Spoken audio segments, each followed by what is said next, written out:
Enseignement de Claude Olivier Adiaba du mardi 4 août 2020 sur l'attitude du croyant face aux grâces de Dieu dans sa vie. Dieu a créé le monde pour manifester et pour communiquer sa gloire, pour que ses créatures aient part à sa vérité, à sa bonté et à sa beauté. Voilà la gloire pour laquelle Dieu les a créés. L'homme pieux sait qu'il peut attendre le secours de son Dieu, à condition de respecter les obligations de l'alliance en observant les prescriptions divines. Le croyant est une perle qui a de la valeur aux yeux de Dieu. À ce sujet, il est écrit, je cite, « Du fait que tu vaux cher à mes yeux, que tu as du poids et que moi je t'aime. » Fin de citation. Isaïe chapitre 43 au verset 4. En retour, le croyant exprime des actes de piété à travers les symboles, les signes, les gestes, la parole, le regard, les attitudes révélatrices de son état d'esprit, de ses représentations et de ses perceptions. Toutefois, le ressenti du croyant pour les grâces reçues de Dieu peut parfois susciter quelques interrogations. Quel est le regard du croyant vis-à-vis des gratifications reçues de Dieu? Pourquoi reste-t-il un éternel insatisfait? Que doit-il faire pour être heureux à la suite de Dieu? Petit 1. Quel est le regard du croyant face aux grâces reçues de Dieu? Le terme grâce renvoie à la bienveillance, à la bonté, à la faveur, à l'assistance fidèle qu'on peut attendre de quelqu'un, surtout celle venant de Dieu. La grâce de Dieu n'est pas seulement l'assistance, c'est aussi celle qui pardonne le péché. C'est pourquoi la grâce de Dieu est souvent en parallèle avec son amour miséricordieux. Dieu est grâce, source inépuisable de la faveur qui témoigne envers l'homme et qui culmine en Jésus-Christ. Il est écrit, je cite, « De sa plénitude, en effet, tous nous avons reçu, et grâce sur grâce. » Fin de citation. Jean chapitre 1, verset 16. Ainsi est inauguré le régime de la grâce. La richesse de la grâce multiforme se manifeste dans le regard favorable de Dieu, dans la remise des fautes, dans le don de la vie éternelle, dans la surabondance des dons spirituels. Du point de vue de celui qui reçoit, on dit avoir la faveur de Dieu, être plein de grâce, avoir trouvé grâce auprès de Dieu. Le croyant qui sait que tout lui vient de Dieu et que tout est pour lui, la vie, la santé, la richesse, les dons, le pardon, le salut etc.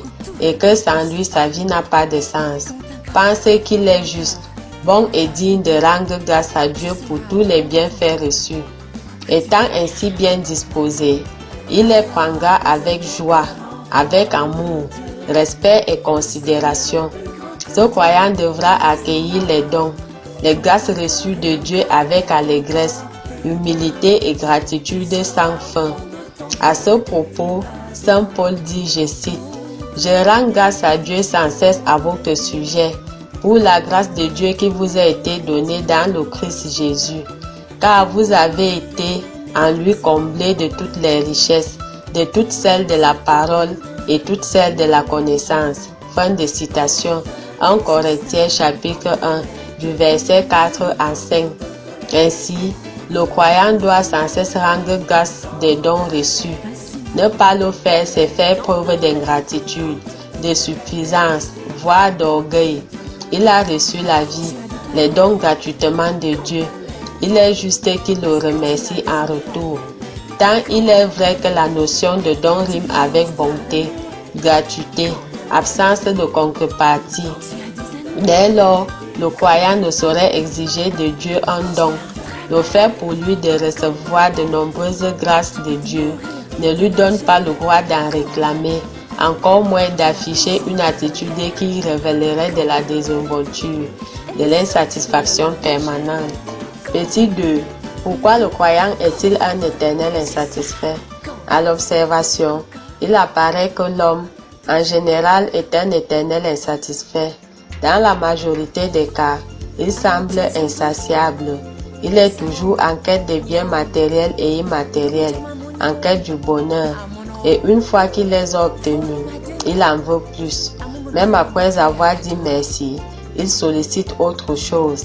À cet effet, un adage bantou affirme, je cite, « Celui qui dit merci demande encore. » Fin de citation.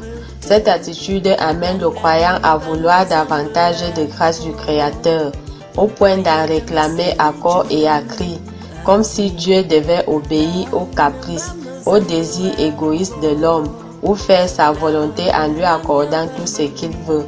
Et si d'aventure, il n'obtient pas ce qu'il désire, il n'hésite pas à manifester son mécontentement ou à faire le chantage à son Créateur. Par ailleurs, il arrive que le croyant dans sa vie de foi s'illustre par une démarche comparative. De ce fait, il possède par parallélisme le bonheur, le succès, la prospérité, la santé. C'est l'affaire des autres et non la sienne.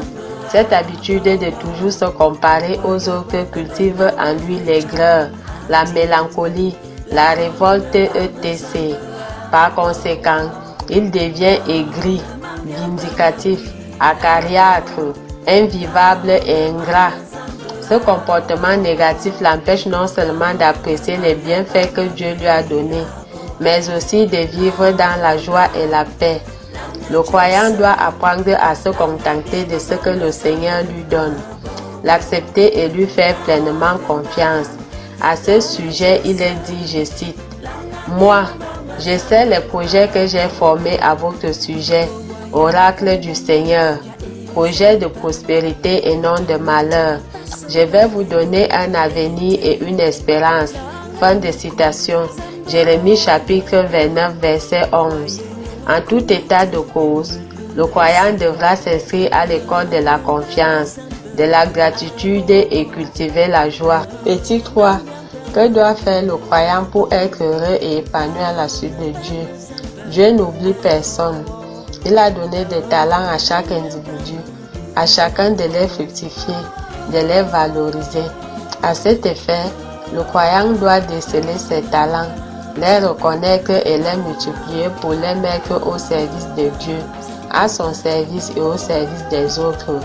En outre, le croyant devra vivre sa vie, vivre au présent, profiter pleinement des occasions de joie que lui offre la vie et apprendre à être positif.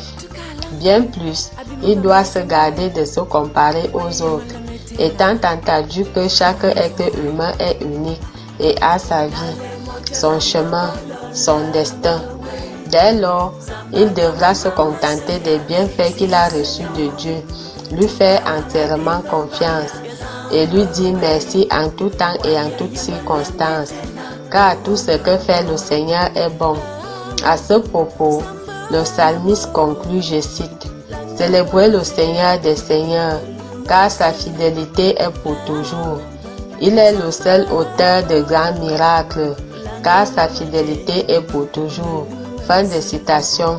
Psaume 136 du verset 3 à 4. Loué soit Jésus-Christ.